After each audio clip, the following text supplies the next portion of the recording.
Hey, welcome back to the Rattlin Bones Club podcast. I'm back answering questions about live sound and touring and all that sort of stuff. When I recorded the last episode, I was actually mid-tour with the Rose in Europe.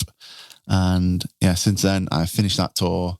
I've then been to South America, toured there, and come back and had a few weeks off. So yeah, I was just looking the other day, and between now and the end of the year, my calendar's pretty full. Trying to get an episode of this recorded in now before I go out on tour again in 5 days' time. But I might try and record some on the road as well. I'm going to take the mic with me. I'm going to take my Rodecaster with me. So I'm going to plan on doing some other podcast stuff for something else. That's top secret, but that should be coming out soon. So keep an eye out for that. But while I'm there, I might as well try and record some more of these episodes as well. So if you've got any questions, let me know in the comments or on the Instagram. Yeah, I guess for now, let's get straight into this episode. So this episode's question is getting a good IEM mix, tips and tricks, EQ and compression. And in case you don't know what IEM stands for, it's in-ear monitors. So headphones that the band members wear on stage so they can hear what they're playing and what's going on nice and clear. They can walk around on stage and they get the same mix consistently wherever they go, versus using like a monitor speaker that's just in front of them on stage. So normally I mix front of house, which is the sound that the audience will listen to. But quite a few of the bands that I work for have their own touring in-ear system. And this is made up of like a rack mounted mixer, something like the Behringer X32 rack or Midas M32C, and then some sort of XLR split system. So all the channels that they need will go into the XLR split. And then one set of tails will go to their mixer, and one set of tails come to me at front of house. Then we have separate control over them, so I can do whatever I need to for the front of house mix, EQ, compression, effects, whatever. Then the band have their own mixer on stage where they can set all their own channels, all their own EQ, and then they can control this during the show using something like their phone or an iPad or some sort of control device. But the problem you kind of get into is if you don't set up the EQ properly before the show, all the band members are really doing on stage is adjusting the volume. They're turning stuff up and down. This is most of the time. You can change the EQ on the phones and on the iPads, but most of the time, most of the bands are just changing the volume. And you can run into problems if it's not set properly. Say, for example, you have a lead singer who plays guitar. You could get to the point where if it's not EQ properly, maybe you can hear his vocal really well in the ears, but you can't hear the guitar. So he turns the guitar up. Now the guitar is clashing with the vocal EQ-wise, making it hard to hear the vocal. So he turns the vocal up a little bit more.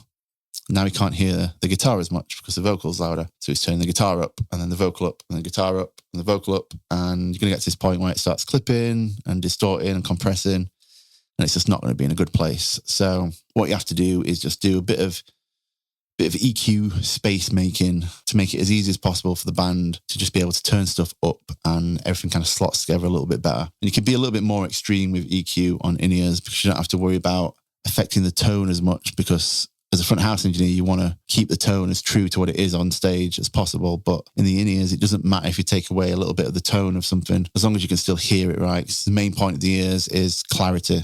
You want everything to be super clear. Let's say for another example, you got your kick drum and your bass guitar. They're both really prominent between like 60 hertz and 120 hertz. And if you turn them both up at the same time, it's going to sound really muddy and clashing against each other. Neither of them is going to be clear. They're just going to be kind of fighting for the same space. So we need to EQ these so that they fit together a little bit better, so that if you just adjust the volume a little bit, it's not going to be as extreme if they're not EQ'd. So let's say we want the kick drum to be a little bit lower in the mix EQ-wise or frequency-wise. So on our kick drum EQ, we're going to boost between 60 and 90 hertz. But then we're going to cut between 90 and 120 hertz, leaving a little pocket of EQ space for the bass guitar. Then do the exact opposite for the bass. So cut between 60 and 90 hertz, and then boost between 90 and 120 hertz. So now they kind of fit together a little bit more like a jigsaw. So if you turn them both up, they've both got this defined space where they're going to poke out in the mix, but then they're also leaving a little bit of extra space for their other instrument to be there as well. So kind of just working together, and kind of use that approach on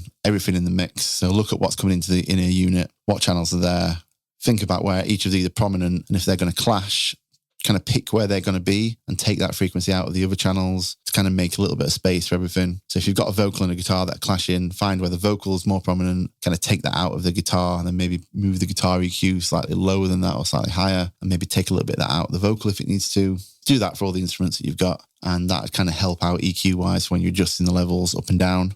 Compression wise, I wouldn't compress too much in in-ears. You don't want it to be too unnatural. Like the band members still want to hear the dynamics of what they're playing. Otherwise, they kind of lose that feel. If everything's kind of squashed, they're not going to get a true representation of what's going on stage. So I normally like to do basically every channel or most of the channels and do about -2 to -4 dB a gain reduction. So I'd probably do something like a 3-to-1 ratio. I'd adjust the attack and release for whatever the instrument is. So quicker attack if you want it to be compressed straight away, or a slower attack if you want it like the transient to come through on like a drum or something. Then just adjust the threshold till it's doing about -3 of gain reduction.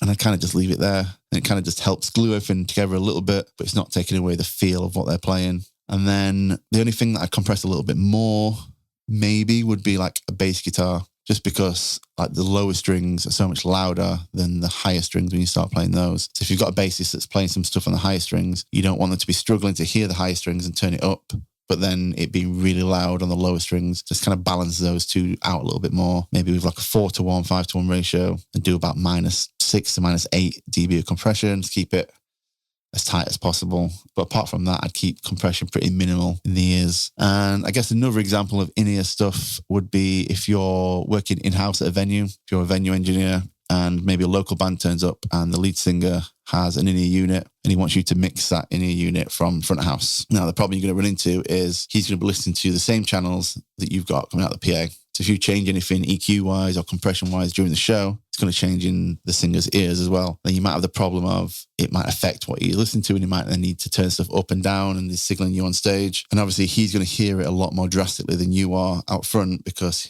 it's directly there in his ears. So one thing I like to do if that happens to me is I always like to duplicate the vocal channel, just so I've got separate EQ control. So on most digital desks, super easy to do. So let's say my lead vocal's coming in on channel 12, and I'll find the next available free channel that I've got, let's say channel 17. I'll select channel 17 and make it the same input source as channel 12. So now that lead vocal's coming on both of these channels at the same time. They do share the same gain. So once you've set the gain, make sure you're not changing that, because if you turn it up to give you more level up front, it's going to turn it up in singer's ears as well. So you might end up deafening him. So just be careful there. And same the other way around. If you turn it down on this second channel, it's going to turn it down for you in the front of house mix as well. So just be careful you don't touch the gain. But then it does give you separate EQ control. So on the second one that we just made, channel 17, let's take that out of the PA. Don't need that. So usually on most digital mixers, it's a button that sends that channel to the main stereo bus. It might be called like main stereo. It might be called LR. It might be called center mix.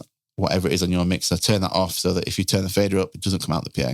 Now, on channel 12, your main channel, or whatever channel it is, you're going to EQ that for your front of house mix, and then you can do a completely separate EQ on this other one that you just send to the vocals aux end. So with this, you could be a little bit more extreme. You could take out some more of those low mids, and you can even do a bit more boosting in the top end without being scared that it's going to cause feedback. It's only going to those in-ears of the singer, so you can turn up the top end a little bit more, help it get a little bit clearer in his mix, and then listen to the singer, see what they need EQ-wise with that vocal, because you have completely separate control. So if they want it to sound really top-ender, you can do that. Or if they want it to sound a bit more low-end, then you can do that as well and just find the balance that they need. And then that means that during the show, if you need to cut some frequencies because that mic's feeding back, or if you need to adjust it for whatever reason, you can do that on your front house channel, and it's not going to affect what the singer's listening to in his ears.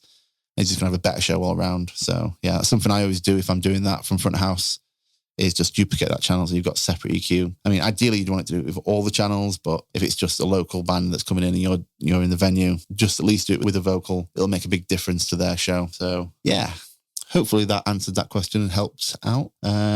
If you're listening to this podcast on the day that it was released, then head over to the Instagram page now and click the Instagram stories. I'll put a question box up there if you've got a question for the next episode. If it's not the day it was released and this is the future, then you want to ask a question. If you're on YouTube, drop a comment down below. If you're on Instagram, drop me a message on the DMs and I'll try and answer it in the next episode. But yeah, until then, remember to go like, subscribe, follow on whatever platform you're listening to this podcast on, and I'll see you in the next episode. Peace.